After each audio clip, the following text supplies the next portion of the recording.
Sejjaħtilkom ħbieb jgħid il-mulej għaliex kull ma smajt minant missieri jiena raftulkom.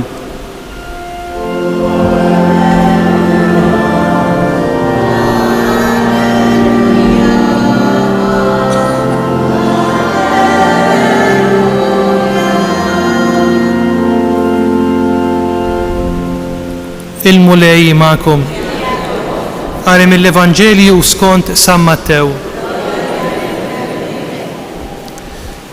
F'dak iż-żmien Ġesu qal lid-dixxiepli tiegħu: Is-saltna ta' smewiet tixbaħ lil teżor moħbi falqa li wieħed raġel isibu u jaħbih u kollu ferħan imur bih kull ma jkollu u jixtri dik il-għalqa.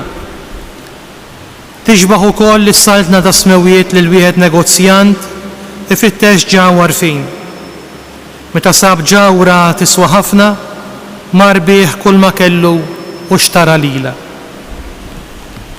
Il-kelma tal-mulej tifħir. Kieku minflok l-offerta li nagħmlu tal-flus waqt il-quddisa, kellna npoġġu f'riġlejn l-artal it-talbiet tagħna, ix-xewqat tagħna, l-bżonnijiet tagħna. Il-għala, ir-raġuni li għalija niġu hawnhekk fis-santwarju ta' Pino. Kemm talbiet profondi, talbiet sbieħ u kemm esperjenzi ta' wġieħ il-qalb u esperjenzi ta' tbatija li aħna nersqu bihom f'riġlejn l-altar fit-tempju tiegħu hawnhekk taħt il-ħarsien tal-Om tagħna Marija. Bix-xewqa u bit-tama ma wkoll bil-fidi li l-Verġni Marija tinterċedi għalina quddiem bina fil-ħtiġijiet tagħna. Profeta Ġeremija li minnu qrajna silta fl-ewwel qari u profeta żagħżugħ mimli l-mulej. Iġor f'qalbu l-imħabba ta' Alla jgħid qisu nar jaqbad. Ma fl-istess waqt kif smajna wkoll illum, Ġeremija jgħaddej minn esperjenzi kbar taqtih il-qalb. Smajna propju llum fil-bidu tas-silta li qrajna mill-ktieb ta' Ġeremija imsejken jien għaliex ulidtni, għaliex ġibtni fid-dinja. Tant kellu mumenti ta' mrar fil-ħajja tiegħu ta' dieqa kbira illi kważi jasal biex jisħet jum it-twelid tiegħu. U jħares lejn il-mulej f'ċerti mumenti tal-esperjenza tiegħu bħala dak illi qarraq bih, dak illi daħaq bih, illi sejjaħlu biex ikun profeta f'sitwazzjoni u f'esperjenza illi kienet kompletament kontrarja għalih u jipprova jwassal lill-mulej u l-poplu jdur kontra tiegħu. Esperjenza li ġarrab il-profeta u li ġarrab kull bniedem ta' Alla, anzi li ġarrab kull bniedem. Jiġifieri dawk l-esperjenzi fejn aħna ma jibqalniex il-kontroll fuq dak li nixtiequ u fuq dak li jirridu. Minħossu qisu għata kbir tqil jafas fuqna. Ma l-esperjenzi tan-niket, l-esperjenzi tad-dieqa, l-esperjenzi tal-qtih il-qalb illi xi kultant taqlu l-ħajja tagħna. Xi drabi idumu ftit, drabi oħra idumu ħafna. Xi drabi jistgħu jakkumpanjaw esperjenza ta' persuna għal tul ta' snin. U tgħaddi minn mumenti ta' tieħi l-qalb kbir fejn taħbad titlef kollox. U li kieku ma tkunx għalina il-fidi tagħna fil-mulej illi jagħti l-ħajja, kieku ma nafx xi drabi fl-esperjenzi fejn inħabtu rasna. Smajna ir-ritornell tas-salm responsorjali ngħidu mulej inti l-ken tiegħi f'jum id-dwejja.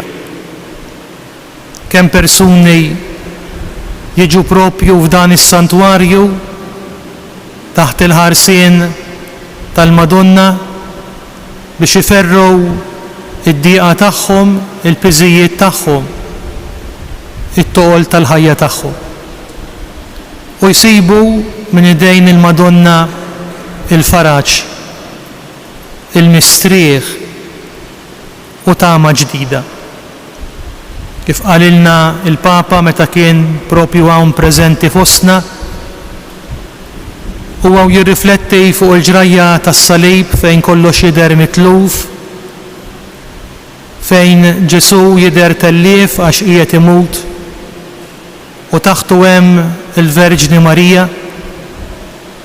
Papa qalilna li propju f'dak il-mument stess fejn tidher illi il-mewt se toħroġ setana, fejn Kristu jidher tellief, hemmhekk tibda esperjenza ġdida. Hemmhekk Marija ssir mill-ġdid omm tal-poplu ta' Ġesu, il-Knisja. U mid-tbatija tal-mewt toħroġ il-ħajja. Din hi l-esperjenza spiritwali illi aħna għexna fil-jum tal-Magħmudija tagħna. Meta ġejna mamdejn fi Kristu u mxarbejn bl-ilma tal-Magħmudija. Kif jgħallimna San Pawl, bil-Magħmudija aħna mmutu għal Kristu biex flimkien ma' Kristu nirxu xtaw mill-ġdid. Din hi t-tama tagħna li bil-qawwa tal-fidi aħna nsibu dejjem raġuni ġdida, motivazzjoni ġdida, tama ġdida fil-ħajja tagħna.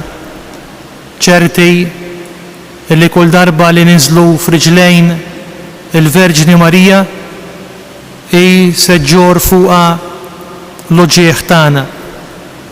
Tressa it-talba tagħna għand bina Ġesu u tħares fuqna bi ħlewwa u tieba ġdida.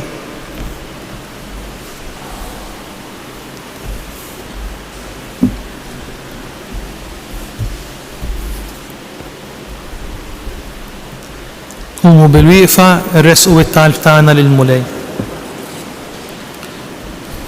Eżies Alla tagħna id-don kbir tal-fidi. Nitolbuh biex dak li żera fil-qalb ta' kull wieħed u waħda minna jikber u jagħti l-frott.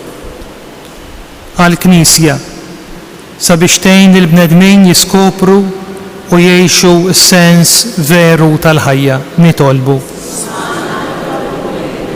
Għall-Papa Franġisku fil-vjaġġ penitenzjali li għandu bħalissa fil-Kanada sabiex il-Knisja kollha flimkien miegħu tkun taf titlob maħfra tal-ħtijiet tagħha tal-imoddi. Nitolbu. Għal min jgħix fid-dubju tal-fidi jew tilef id-don tal-fidi sabiex immexxija mill-Ispirtu Santu jiskopru mill-ġdid l-imħabba ta' Alla. Nitolbu. Għal paċi fil-familji tagħna, għal paċi bejnietna, għal paċi fid-dinja speċjalment fl-Ukrajina, sabiex il-bnedmin ifittxu toroq u soluzzjonijiet ta' paċi u ta' ġustizzja. Nitolbu. U Alla inti l-qawwa tagħna tina l-erf tal-ħwejjeġ tas-sema biex fil-mixja tagħna fuq din l-art narfu nagħmlu dejjem dak li trid int sa ma nissieħbu fil-glorja tiegħek bi Kristu Sidna.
Nitolbu ħuti biex is-sagrifiċċju tiegħi u tagħkom kun joġob il-Alla l-Missier li jista' kollox.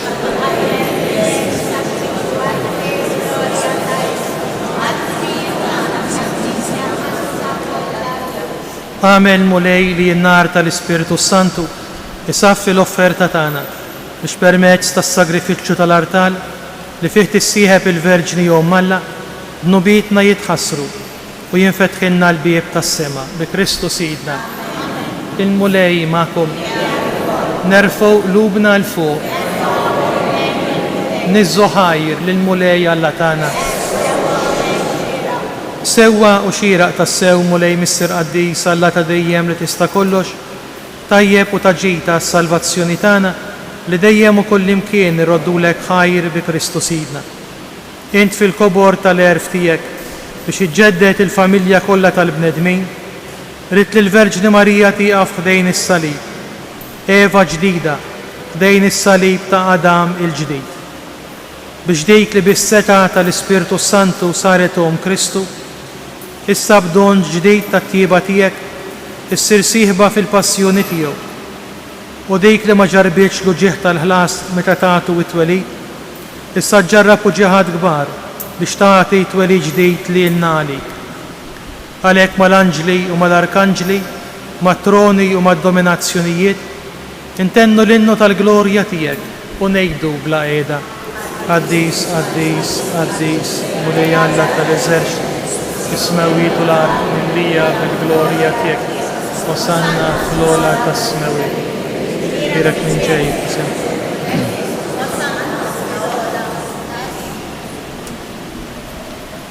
Qaddis tas-sew int mulej inti l-għajn ta' kull qdusija. Qaddis għalhekk nitolbuk dawn l-offerti bil-barka tal-Ispirtu tiegħek biex isiru għalina l-ġisem u d-demm ta' Sidna Ġesu Kristu. Li meta kien se jingħata biex minn rajh ibati ħal-ħobs rat il-ħajr qasa tal id-disċiepli tiegħu u qal ħudu u kulu il-kol minn dan għax dan huwa ġismi li jingħata għalikom.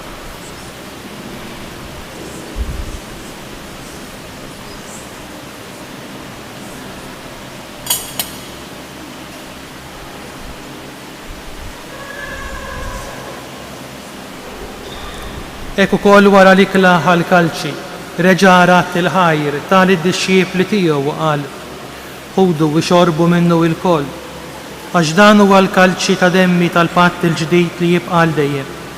Id-demm li jixxerret għalikom u għall-bnedmin kollha għal maħfra ta' dnubiet. Għamlu dan tifkira tiegħi.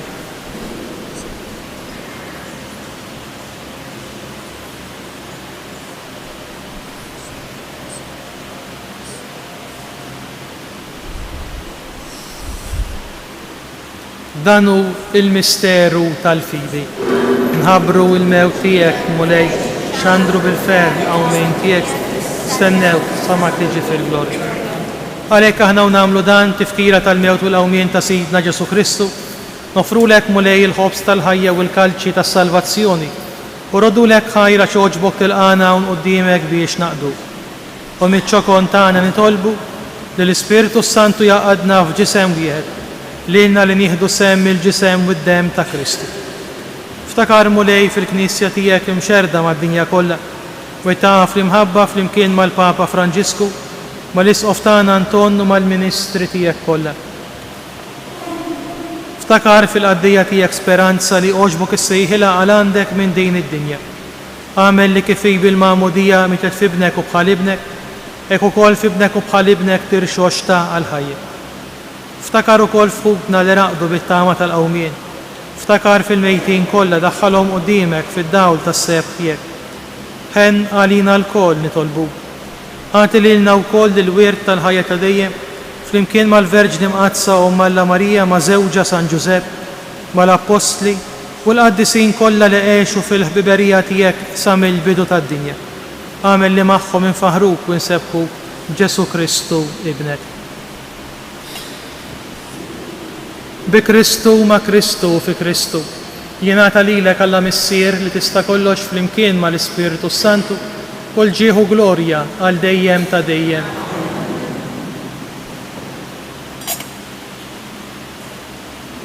Ejjew nitolbu Kif għallimna u ridna nagħmlu li ben ta' Alla għas-salvazzjoni tagħna missierna li inti tismawiet jitqaddes ismek tiġi saltnat ikun li trid kif is-sema jibda fl-ard خبزنا kuljum atina llum aħfrilna d-nubitna bħalma naħfru l-minu ħatijani daħannix fit-tiġrid iżdaħlisna.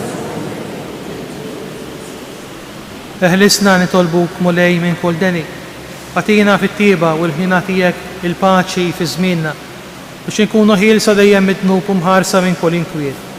Aħna u nistennew u nittamaw ilina u l-miġja tas-Salvatur tagħna Ġesu Kristu. Mulej Ġesu Kristu li qed l-apostli tiegħek inħallilkom is-sliem nagħtikom is-sliem tiegħek la tħarix lejn dnubitna iżda ħares lejn il-figli tal-Knisja tiegħek. Għatija sliem u laqda li inti trid fija li tgħix bis-saltan għal dejjem ta' dejjem. Paċi tal-mulej tkun dejjem magħkom. Għatu l-paċi lil xulxin.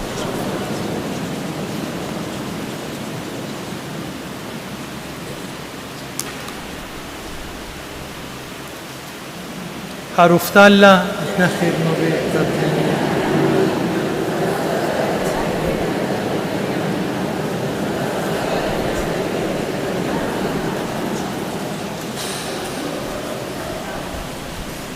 Dan hu l-ħaruf talla, dan hu li jneħħi d-nubiet tad-dinja. Ejn aħna mistiedna l-ikla tal-ħaruf, mulej ma jistax jidħol taħt is-safi, iżlejt kelma waħda u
Faħru imbirku l-mulej flimkien, glorja lill-Missier u lill-Leben u lill-Spiritu Santu.